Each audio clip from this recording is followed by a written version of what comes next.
அழிந்து போகின்ற போஜனத்திற்காக அல்ல, நித்திய ஜீவன் வரைக்கும் நிலைநிற்க சொல்லி எங்கள் வாழ்வில் நீர் அக்கறையாயிருப்பதை உணரச் செய்த இறைவா, இந்த மார்ச் மாதத்தின் கடைசி நாளை காணச் செய்தீரே, நன்றி. இந்த நாளை எங்கள் அனைவருக்கும் ஆசீர்வதித்து தாரும் இறைவா. எங்களுக்காக ஜெபம் செய்து கொள்ளுங்கள் என்று கேட்டுக்கொண்ட அனைவருக்காகவும் உம் பாதத்தில் வருகிறோம் இறைவா. மரண பிடியில் பாதிக்கப்பட்டு விடுதலை பெற முடியாமல் போராடுகின்றவர்களை கண்ணோக்கி பாரும். யார் செய்த பாவமோ மன்னியும். உம்முடைய நாமம் மகிமையடைய வேண்டுமென்றாலும் மகிமைப்படும் இறைவா.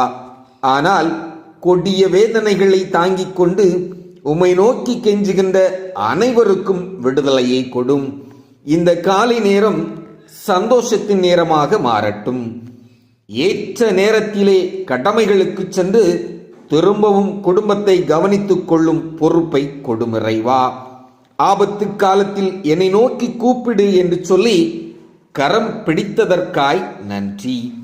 எப்போதும் குடும்பமாய் உம் நாமம் மகிமைப்படும் குடும்பமாய் சிறந்து விளங்க கிருபை கொடும் இறைவா.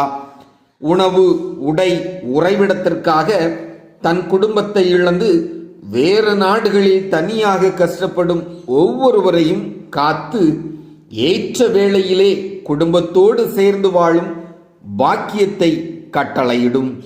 எங்களையும் உம்முடைய கரத்தில் தருகிறோம் இறைவா. நீர் தாங்கி நடத்தும். உம் நாமத்தை மகிமைப்படுத்தும் கிருபையை தாரும். அநேகருக்கு பயன்படும் பாத்திரமாய் இருக்க உதவி செய்யும்.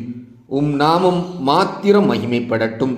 அருமை இரட்சகர் இயேசு கிறிஸ்துவின் ஈடு இணையற்ற நாமத்தினால் ஜெபிக்கிறோம் பிதாவே, ஆமேன்.